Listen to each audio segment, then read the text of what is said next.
আসসালামু আলাইকুম সুপ্রিয় দর্শকগণ, আশা করি সবাই ভালো আছেন। আজকের ভিডিওটিতে আমি দেখাতে চলেছি কিভাবে আমরা ভিআরসি নেটওয়ার্কের মেটামাস্ক অ্যাকাউন্টটাকে সরাসরি ভিআরসি নেটওয়ার্কের অ্যাপে ট্রান্সফার করতে পারি। যেহেতু লাস্ট ভিডিওতে আমি দেখিয়েছি অ্যাপের মধ্যে এখন সব কিছুই আছে, ইভেন অনেক ইজিলি এবং ফাংশনালি কিন্তু আমরা অ্যাপ থেকেই যাবতীয় কাজগুলি অপারেট করতে পারতেছি। সুতরাং আপনারা চেষ্টা করবেন আপনাদের মেটামাস্ক ওয়ালেটটাকে অ্যাপের মধ্যে ইম্পোর্ট করে নেওয়ার জন্য। আর যদি কোনো কারণে ইম্পোর্ট না করেন তাতেও কোনো সমস্যা নেই, আপনার যেটা ভালো লাগে আপনি সেটা করতে পারেন, এটাই আর কি। ঠিক আছে, তো শুরুতেই হচ্ছে মেটামাস্কের যেখানে আপনার অ্যাকাউন্ট আছে আপনি সেই অ্যাকাউন্টটা চেক করবেন। তো এখানে সমস্ত ইনফরমেশনগুলো আছে, আপনি আপনার অ্যাড্রেসটা একটু চেক করে দেখে নেবেন যে এভরিথিং ঠিক আছে কিনা। এই যে দেখতে পাচ্ছেন স্টেক হিস্টোরি এভরিথিংই কিন্তু এখানে আছে। ওকে, তো এখন হচ্ছে এই ওয়ালেটটাকে আমরা ইম্পোর্ট করব সরাসরি হচ্ছে অ্যাপের মধ্যে। তো এই কাজটা করার জন্য শুরুতেই হচ্ছে আপনারা এই ওয়ালেট ফাংশনে চলে আসবেন। দেখতে পাচ্ছেন ওয়ালেট সেকশনে আমরা চলে আসছি। যথাক্রমে এইখান থেকে দেখতে পাচ্ছেন এই যে 3 ডট মেনু, এই 3 ডট মেনুতে আপনারা টাচ করবেন। আর এইখান থেকে কোনো কারণে যদি ওয়ালেট আপনার দেখেন যে উল্টাপাল্টা অবস্থায় আছে, আপনি যে নর্মালি এখানে ক্লিক করে আপনার কাঙ্ক্ষিত ওয়ালেটটাকে সেট করে নেবেন। ঠিক আছে, ওকে, তো আমার যেহেতু এই ওয়ালেটটা, আমি এখানে যে 3 ডট মেনু এইখানে জাস্ট টাচ করব। তো এইখানে টাচ করার পরে একেবারে নিচে দেখেন একটা অপশন আছে শো প্রাইভেট কি। ঠিক আছে, তো এই শো প্রাইভেট কির উপরে আপনারা টাচ করবেন। টাচ করার পরে এইখানে আপনাদের পাসওয়ার্ড দিতে হবে। তো পাসওয়ার্ডটা দিয়ে দেওয়ার পরে নেক্সট করে দেব আমরা। এরপরে হচ্ছে এখানে হোল্ড টু রিভিল প্রাইভেট কি, এখানে আপনাকে লং প্রেস করতে হবে এটাকে হোল্ড করার জন্য। সো এখানে লং প্রেস করে ধরে রাখলে, জাস্ট টাচ করে ধরে রাখবেন আপনারা, তাহলেই আপনাদের প্রাইভেট কিটা এখানে শো হবে। ঠিক আছে, তো দেখতে পাচ্ছেন প্রাইভেট কি চলে আসছে। তো এবারে সিম্পলি এই যে কপি টু ক্লিপবোর্ড এইখানে জাস্ট টাচ করে দেবেন, আপনাদের এই প্রাইভেট কিটা কপি হয়ে যাবে। ঠিক আছে, জাস্ট আমি ক্লিক করে দিলাম, দেখেন তো আমাদের প্রাইভেট কিটা কিন্তু কপি হয়ে গেছে। তো এবারে সিম্পলি আমাদেরকে চলে যেতে হবে, সেটা হচ্ছে ভিআরসি ওয়ালেটের কাছে। সো বন্ধুরা, আমরা ভিআরসি নেটওয়ার্কের অ্যাপটাকে ওপেন করলাম, দেখতে পাচ্ছেন ওপেন হয়ে গেছে। তো এখানে import wallet, create wallet, last ভিডিওতে আমরা দেখিয়েছি যারা নিউ ইউজার আছে তাদের জন্য ক্রিয়েট ওয়ালেট, যেহেতু আমরা এখন MetaMask to VRC network wallet import করব। ঠিক আছে, তো সেক্ষেত্রে আমাদের ইম্পোর্ট ওয়ালেট ফাংশনটা ইউজ করতে হবে। তো ইম্পোর্ট ওয়ালেট এইখানে প্রেস করে দিলাম, যথাক্রমে আমরা এখানে আই অ্যাগ্রি দিয়ে দেব। এরপরে এটাকে আবার স্ক্রল করে আমাদেরকে উপরে দিতে হবে। এরপরে যথাক্রমে এই চেক মার্কটা দিয়ে দিতে হবে। এরপরে আই অ্যাগ্রি আবারও দিতে হবে। এইখানে দুইটা অপশন আপনারা এইখানে ইম্পোর্ট করতে পারেন। একটা হচ্ছে প্রাইভেট কি, দেখতে পাচ্ছেন একেবারে উপরে একটা বাটন, সুতরাং এইখানে আপনাদেরকে প্রাইভেট কি বসাতে হবে। আর যদি আপনাদের কাছে ফ্রেজ থাকে তাহলে এই যে সিক্রেট ফ্রেজ নামে একটা অপশন আছে, এইখানে আপনাদের ফ্রেজগুলোকে টাইপ করে দেবেন। ঠিক আছে, আর এইখানে পাসওয়ার্ড দিবেন, কনফার্ম পাসওয়ার্ডটা দিবেন, ইম্পোর্টে টাচ করবেন, তাহলে আপনাদের ওয়ালেট ইম্পোর্ট হয়ে যাবে। তো যেহেতু আমার কাছে প্রাইভেট কি আছে, আমি মেটামাস্ক থেকে নিয়ে আসছি, সুতরাং আমি এইখানে প্রাইভেট কিটা ইউজ করব। ঠিক আছে, আপনি মেটামাস্ক থেকে ফ্রেজও বের করতে পারেন, নো প্রবলেম। তবে মেটামাস্কের শুধুমাত্র মেইন অ্যাকাউন্টেরই ফ্রেজটা পাবেন। যদি আপনি আপনার মেটামাস্কেও একাধিক অ্যাকাউন্ট ইম্পোর্ট করে থাকেন তাহলে পরবর্তী অ্যাকাউন্টগুলো শুধুমাত্র প্রাইভেট কি পাবেন, ফ্রেজ পাবেন না। ক্লিয়ার? আশা করছি বিষয়টা মনে রাখবেন। তো এইখানে হচ্ছে নর্মালি আমি আমার প্রাইভেট কিটা জাস্ট এইখানে লং প্রেস করে প্রাইভেট কিটা বসিয়ে দিলাম, আপনারা দেখতে পাচ্ছেন আশা করি। ওকে, আর এইখানে হচ্ছে এবারে আমরা একটা পাসওয়ার্ড দিয়ে দেব। তো পাসওয়ার্ড আমার বসিয়ে দেওয়া হয়ে গিয়েছে। এবারে হচ্ছে সিম্পলি ইম্পোর্ট বাটনে টাচ করে দিলাম, দেখতে পাচ্ছেন আমাদের ইম্পোর্টিং কাজ চলতেছে এবং হয়ে গেছে। Congratulations, you have successfully. আচ্ছা, এটা আমাদের পড়ার দরকার নাই, সিম্পলি আমরা যেই কাজটা করব ডান দিয়ে দেব। ওকে, ডান দিয়ে দিলাম। এরপরে হচ্ছে নো থ্যাঙ্কস। ওকে, আমরা নো থ্যাঙ্কস দিয়ে দিলাম। দেখতে পাচ্ছেন আমাদের ওয়ালেট কিন্তু ইম্পোর্ট হয়ে গেছে। এটা হচ্ছে এক্স্যাক্টলি আমার মেইন ওয়ালেট, অর্থাৎ ভিআরসি অ্যাকাউন্টের যেটা অরিজিনাল ওয়ালেট আছে সেটা। তো শুরুতেই আমি একটু এইখানে রিনেম করে ফেলবো, এডিট অ্যাকাউন্ট নেম। ওকে, এখানে V1, যেহেতু এটা আমার মেইন অ্যাকাউন্ট সুতরাং এটাকে আমি সেভ করলাম, VRC আন্ডার স্পেস V1 দিয়ে আমরা সাবমিট করে দিলাম। তো দেখতে পাচ্ছেন আমাদের নামটা কিন্তু এইখানে চলে আসছে। তো এইখানে নাম দেওয়ার বেশ কিছু রিজন আছে, তার কারণ হলো আপনি চাইলে এখানে মাল্টিপল অ্যাকাউন্ট ইম্পোর্ট করতে পারেন। ঠিক আছে, একাধিক অ্যাকাউন্ট ইম্পোর্ট করতে পারেন। ঠিক আছে, তো যাই হোক এই অ্যাকাউন্টের অবস্থাটা আগে আমরা একটু চেক করে আসি, চলেন। এই যে স্টেক অপশনটা দেখতে পাচ্ছেন, এইখানে আমি যে টোটাল স্টেক প্রায় বলতে কি টোটাল 101টা এখানে স্টেক করেছি। ঠিক আছে, তো টোটাল পার্টিসিপেন্টস দেখতে পাচ্ছেন যে আমার নেটওয়ার্কের আন্ডারে 279 জন অলরেডি জয়েন করে ফেলেছে।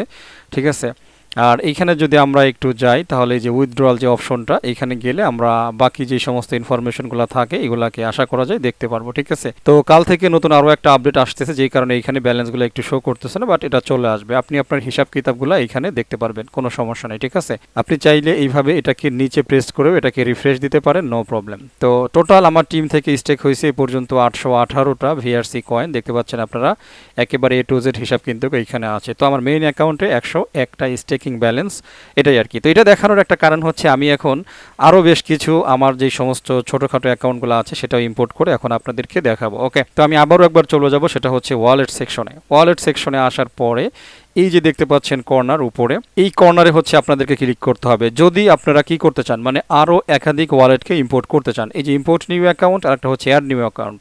আপনি যদি চান যে আপনার ইম্পোর্ট করার মতো কিছু নাই, বাট আপনি একটা নতুন অ্যাকাউন্ট এখানে অ্যাড করবেন, নো প্রবলেম। এই যে অ্যাড নিউ অ্যাকাউন্ট এখানে টাচ করবেন, এটার আন্ডারে আরও একটা অ্যাকাউন্ট ক্রিয়েট হয়ে যাবে, ঠিক আছে। তো আপনি চাইলে অ্যাকচুয়ালি অনেকে জিজ্ঞাসা করেছেন ইতিমধ্যে আমাকে যে ভাই আমি যদি একটা ফোনে দুইটা ওয়ালেট ক্রিয়েট করি, একটা ফোনে দুইটা না, আপনি একটা ফোনে যদি 1000ও ক্রিয়েট করেন, নো প্রবলেম। কারণ এইখানে সম্পর্কটা হচ্ছে প্রত্যেকটা ব্লকচেইন অ্যাড্রেসের সাথে। রিমেম্বার, প্রত্যেকটা অ্যাড্রেস হচ্ছে ভিন্ন ভিন্ন, যেহেতু ডিসেন্ট্রালাইজ ওয়ালেট, সুতরাং আপনি আপনার নিচে, আপনার মেইন অ্যাকাউন্টের নিচে আপনি যদি 1000 কেন 1,00,000 অ্যাকাউন্টও যদি করেন, নো প্রবলেম, কোনো সমস্যা নাই, ঠিক আছে।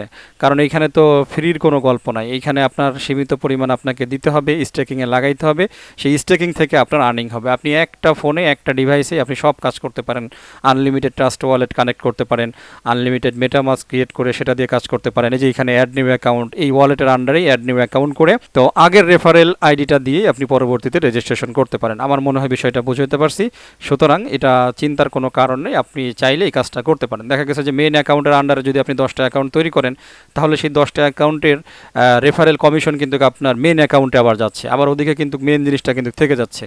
আবার দেখা গেছে যে আমরা জানি যে প্রত্যেকটা একটা ব্যালেন্স স্টেকিংয়ে দিলে আরও একটা কিন্তু ফ্রি পাওয়া যায়। তো এইভাবে যদি 10টা আপনি আলাদা আলাদা করে আপনি যদি স্টেকিংয়ে দেন, তাহলে তো অটোমেটিক্যালি 10টা কয়েন তো আপনার আর্নিং হয়েই গেল ইনস্ট্যান্ট, ঠিক আছে, কারণ একটার সাথে একটা পাইছেন ফ্রি আছে। এরপরে সেইগুলার মাইনিং স্পিডটা কিন্তু আবার আপনি আপনার মেইন অ্যাকাউন্টে পাচ্ছেন, তার মানে লাভে লাভ, বাট আপনাকে একটু সময় দিতে হবে, এই আর কি। তো টিপসটা আমি আপনাদের শিখাই দিলাম যে আপনারা যদি পারেন এই কাজটা করতে পারেন, তাহলে মোটামুটি সব দিক থেকেই হলো আর কি, ঠিক আছে। মাছও খাইলেন, মাছের তেলও খাইলেন, এই হচ্ছে বিষয়। তো যাই হোক, আমি আরও বেশ কিছু অ্যাকাউন্ট এইখানে ইম্পোর্ট করব প্রাইভেট কি ব্যবহার করার মাধ্যমে। সো বন্ধুরা, যথাক্রমে আমি এই কর্নারে ক্লিক করব, ক্লিক করার পরে এইখান থেকে ইম্পোর্ট নিউ অ্যাকাউন্ট এইখানে টাচ করলাম। তো সেম ভাবে দেখেন এইখানে প্রাইভেট কির অপশন আছে, এইখানে মেমোনিক ফ্রেজের অপশন আছে। আপনি যদি ইম্পোর্টটা ফ্রেজ দিয়ে করতে চান এটা ইউজ করবেন, আপনি যদি প্রাইভেট কি ইউজ করতে চান তাহলে আপনি এইখানে এই অপশনটা ইউজ করতে পারেন, নো প্রবলেম।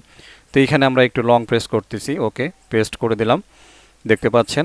এরপরে হচ্ছে আমরা ইম্পোর্ট অ্যাকাউন্ট এইখানে টাচ করে দিলাম, দেখতে পাচ্ছেন। তো আমাদের অ্যাকাউন্ট কিন্তু ইম্পোর্ট হয়ে গেছে, দেখেন যে VRC অ্যাকাউন্ট 2।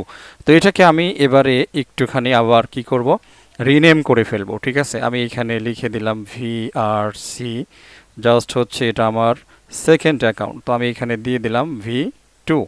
ওকে, আমি সাবমিট করে দিলাম, দেখতে পাচ্ছেন। তো এখন কিন্তু এক ক্লিকেই আমরা দুইটা অ্যাকাউন্টের ইনফরমেশন দেখতে পারি, দেখতে পাচ্ছেন। এই যে এই অ্যাকাউন্টে আমার ব্যালেন্স আছে VRC, জাস্ট আমি হোল্ড করতেছি যাতে দাম বাড়লে আমি এখান থেকে শর্টলি একটা প্রফিট করে বের হয়ে যেতে পারি, ঠিক আছে। তো দেখা গেছে ভালো একটা শর্ট করলে আমার হয়তো ইনভেস্টের টাকা টুকা সব উঠে চলে আসবে। ওকে, তো যাই হোক, এইখানে দেখেন এনি টাইম আমি কিন্তু একটা অ্যাকাউন্ট থেকে আর একটা অ্যাকাউন্টে সুইচ করতে পারতেছি। মন চাচ্ছে যে VRC V1 এর ইনফরমেশন আমার দেখা দরকার, তাহলে ক্লিক করব, VRC V1টা লোড নিয়ে নেবে। সেমভাবে মন চাচ্ছে VRC V2 থেকে দেখা গেছে যে কাউকে আমি ব্যালেন্স ট্রান্সফার করব, তাহলে আমি নর্মালি হচ্ছে VRC V2টা সিলেক্ট করব, অটোমেটিক্যালি এখানে জেনারেট হবে এবং চলে আসবে। দেখতে পাচ্ছেন এই যে 39.42 ব্যালেন্স কিন্তু চলে আসছে। জাস্ট রিফ্রেশ করলে একেবারে হিস্টোরি সহ সব কিছুই চলে আসবে, ঠিক আছে। দেখতে পাচ্ছেন এই যে 39টা VRCর ভ্যালু এখানে $64 অলরেডি শো করতেছে। মূল কথাটা হচ্ছে এইভাবে আপনি চাইলে আনলিমিটেড ওয়ালেট আপনার এইখানে ইম্পোর্ট করতে পারেন এবং সেগুলোকে আপনি ব্যবহারও করতে পারেন, নো প্রবলেম, কোনো সমস্যা নেই, ঠিক আছে। তো এটাই আর কি এক্স্যাক্টলি বলার ছিল আপনাদের। তো যাদের মেটামাস্কে অ্যাকাউন্ট আছে চাইলে আপনারা এই প্রসেসটাকে অবলম্বন করে অ্যাপটাকে ব্যবহার করা শুরু করতে পারেন। এই অ্যাপে আরও প্রচুর পরিমাণ ফাংশন ইনক্লুড করা হবে, ডে বাই ডে সেই জিনিসগুলো যখন চলে আসবে অবশ্যই আমি ভিডিও দিয়ে আপনাদেরকে সেগুলো জানিয়ে দেবো, ঠিক আছে। তো যারা এক্স্যাক্টলি VRC নেটওয়ার্ক সম্পর্কে এখনও জানেন না, হয়তো ফার্স্ট টাইম এই ভিডিওটা দেখতেছেন, রিকোয়েস্ট করব আগের ভিডিওগুলো কাইন্ডলি একটুখানি দেখে নেবেন। এই যে গতকালকের দেখেন একটা অপশন ছিল VRC অলরেডি 56 থেকে আমি সর্বশেষ দেখছি 67তে চলে গিয়েছে, প্রাইস খুব ভালো পরিমাণে কিন্তু পাম্প করতেছে। তো যাই হোক, এইখানে সমস্ত ভিডিওগুলো আছে VRC নেটওয়ার্ক আপনি কিভাবে প্রফিট করবেন, কিভাবে এখান থেকে আর্নিং হবে, ঠিক আছে। এই লিঙ্কগুলো ভিডিও ডিসক্রিপশনে দেওয়া থাকবে, আপনি কিন্তু এইখান থেকে কাজ করতে পারবেন, ঠিক আছে। এই যে এখানে কিভাবে আপনি অ্যাকাউন্ট করবেন সেই বিষয়ে ভিডিও আছে, সব কিছু আছে। এই ভিডিওগুলো আগে কষ্ট করে একটুখানি দেখে নেবেন, ওকে। এটাই হচ্ছে মূলত কাজ। এছাড়াও যদি আপনার কোনো কিছু জানার থাকে, জিজ্ঞাসা করার থাকে, আমাকে হোয়াটসঅ্যাপ করতে পারেন, ঠিক আছে। স্ক্রিনে দেওয়া নাম্বারে হোয়াটসঅ্যাপে আমার সাথে যোগাযোগ করবেন, আমি আপনাকে হেল্প করব বা আপনার প্রশ্নের উত্তর দেওয়ার চেষ্টা করব, এটাই আর কি। তো যাই হোক বন্ধুরা, কথা বাড়াবো না, কথা হবে পরবর্তী ভিডিওতে। সেই পর্যন্ত সবাই ভালো থাকবেন, আমার জন্য দোয়া করবেন। আল্লাহ হাফেজ।